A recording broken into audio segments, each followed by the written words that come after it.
Okay, hit it.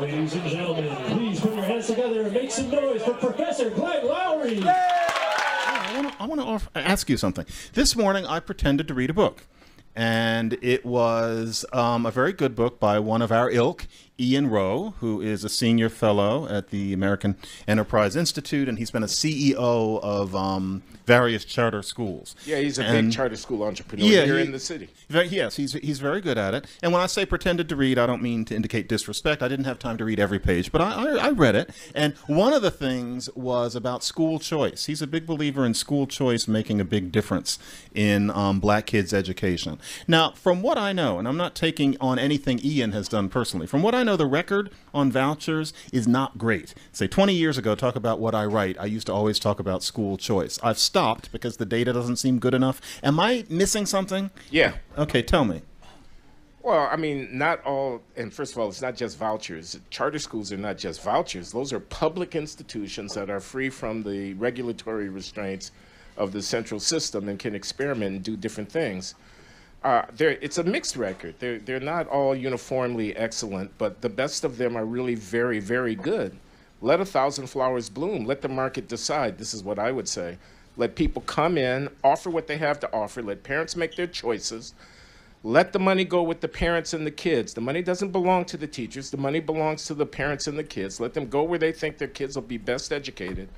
Those charters that are not performing should wither and die on the vine. Those that are should grow and should flourish. I think Ian and his baccalaureate high school that he's trying to stand up and the other things that he's done has very long waiting lists. I mean, that ought to tell you something. When you see people in the hundreds putting their name on a list, hoping to get called so they can avail themselves of a spot in the school is probably doing something right. Why wouldn't we want to encourage that as opposed to shut it down, limit it, cap it, and so forth and so on?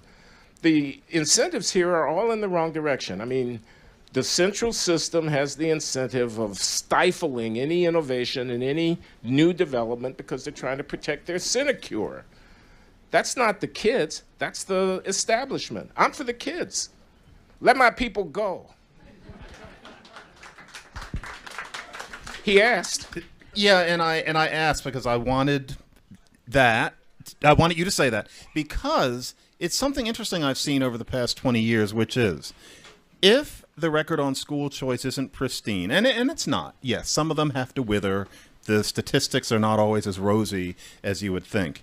You would suppose if it's such conservative boilerplate to be in favor of school choice, at least to some extent, that there would be very obvious solutions to how you fix the ordinary public school. The idea would be you don't need this. Often it used to be said you're taking students away from the ordinary public schools. Well, how do you fix a public school that has gone wrong? And the fact is that usually when it's gone wrong, it's very hard to say that it's white people that are making it wrong. Usually it's people of color who are running the school. And I can think of 3 times, 2.5.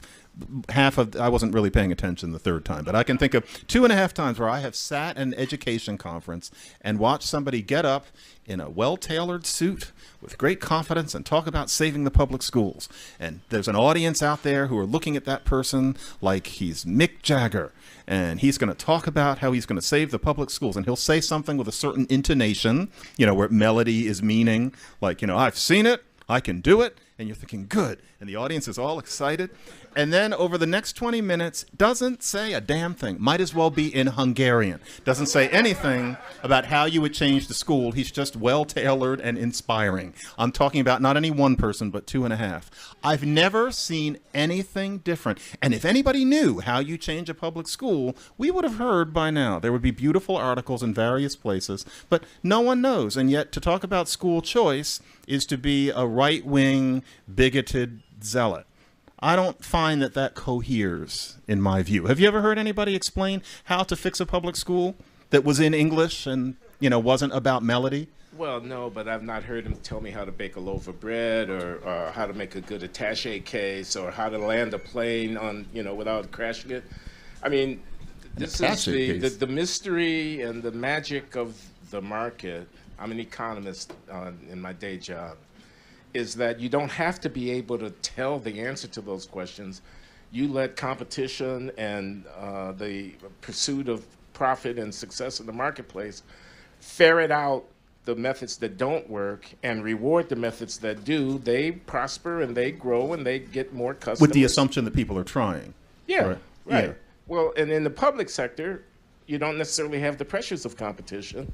And that's one of the arguments, it seems to me, for expanding charters, allowing 1,000 flowers to bloom. As long as you have a winnowing process, as long as you have a way of weeding out those that are not being successful, and I think when parents can vote with their feet and take their kids where they want their kids to be educated, you have that winnowing effect. So that's a theoretical argument in any case for charters. The sad thing, though, is that the public schools don't seem to improve. That's the thing. It seems almost as if there's nothing to be done. Maybe we're being too hard on the public schools. Maybe they're not all cut from the same cloth. Certainly public schools in relatively prosperous communities are flourishing, and you have a lot of excellence that's exhibited there.